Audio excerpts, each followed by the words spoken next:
Hey there, this is Wendy. Welcome. I'm so excited you're here today. I have this beautiful peekaboo card to show you. This is a case from Jennifer McGuire. Mine's obviously different stuff, but same idea. Okay, so jumping right in, I've got a 1 3/4 inch circle punch.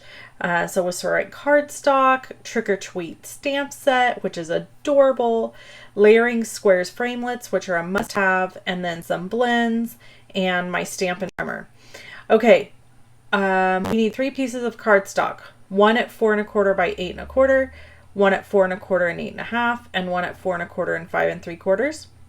We're going to score the first one, 4 1/4 at 8 1/2, at the 4 1/4 mark. The second one at 5 1/2, and the third one is at 2 3/4.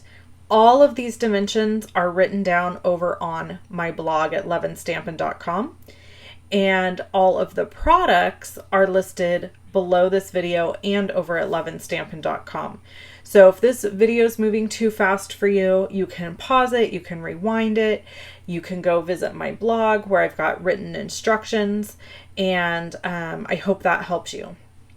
Okay, so I cut out the first square, and then I had other pieces layered underneath.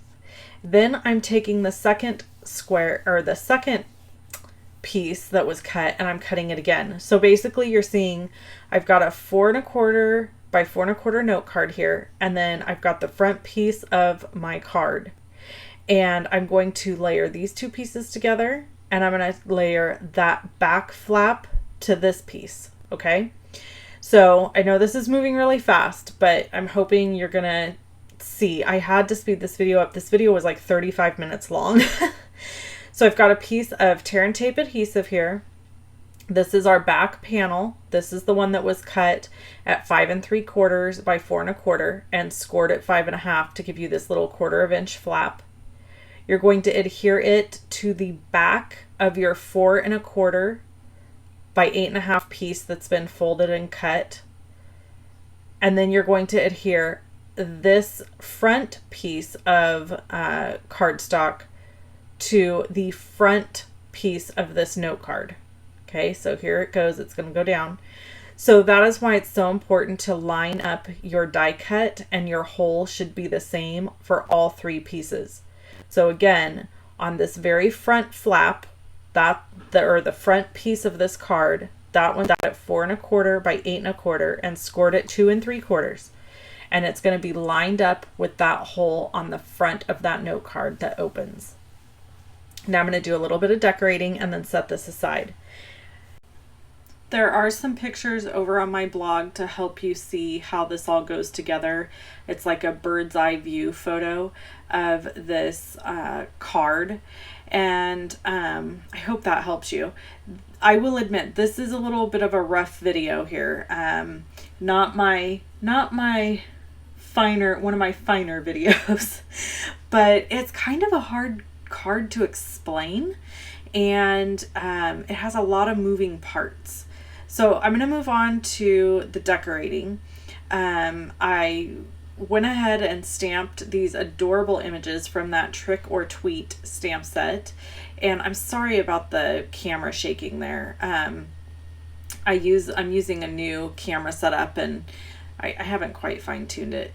If you don't know, I've remodeled my house, and or pieces of it, I should say, and I haven't done anything. My husband's done it all, but I am in a different space now, so I'm kind of having to relearn my lighting, my sound, all those pieces, and it's been a little interesting.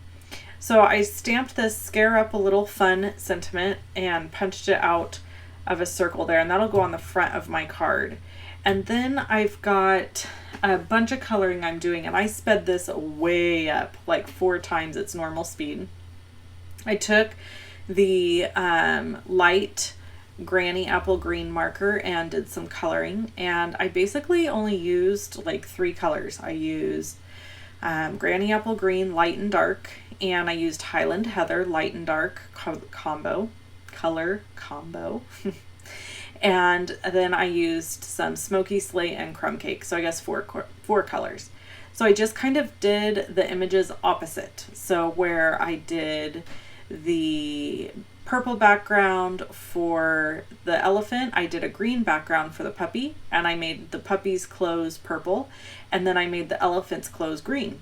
So it kind of worked out perfect, and I didn't have to have a whole bunch of colors out in order to make this work.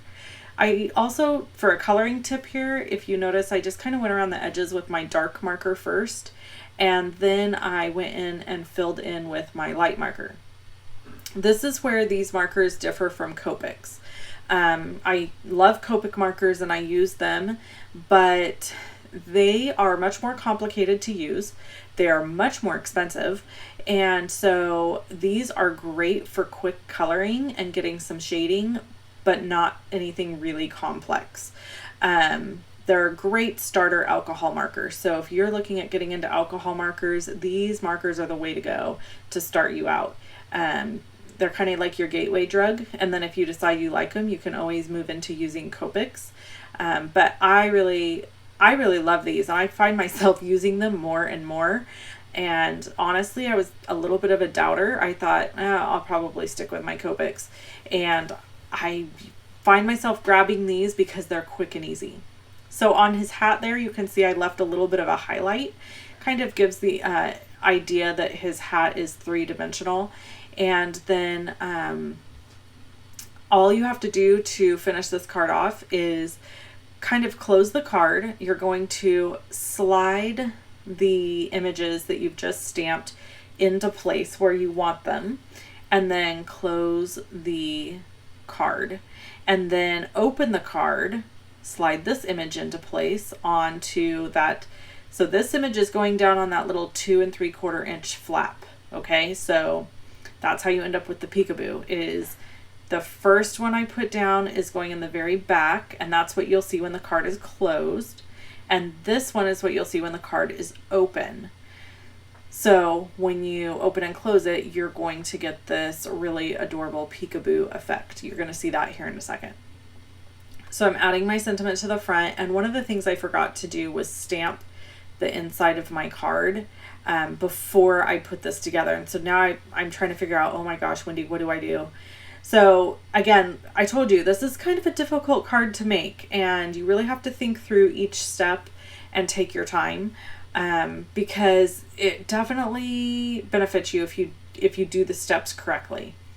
Okay, so now when I open and close the card, you can see I've got the little elephant that peeks through, but this was a great tip from Jennifer McGuire to add Scotch tape to the edge of this back die cut, because that little flap tends to want to catch on it. So you've got this little flap that's opening into the card.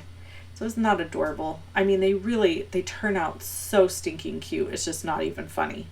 So I'm really, really pleased with the end result of both of these cards, and I know my little nieces are going to love them. So anyway, I hope you enjoyed this video. Again, sorry it was a little rough around the edges, but you probably got my point. You can always pause, back up, rewind, go to my blog at loveandstampin.com. Place an order with me at Shop Love and Stampin'. You get free goodies from me. I always love to give away free goodies, and you can be part of my VIP Facebook group. Click on the little circle with my face to subscribe to my channel, and I'll catch you later, Gator. Bye.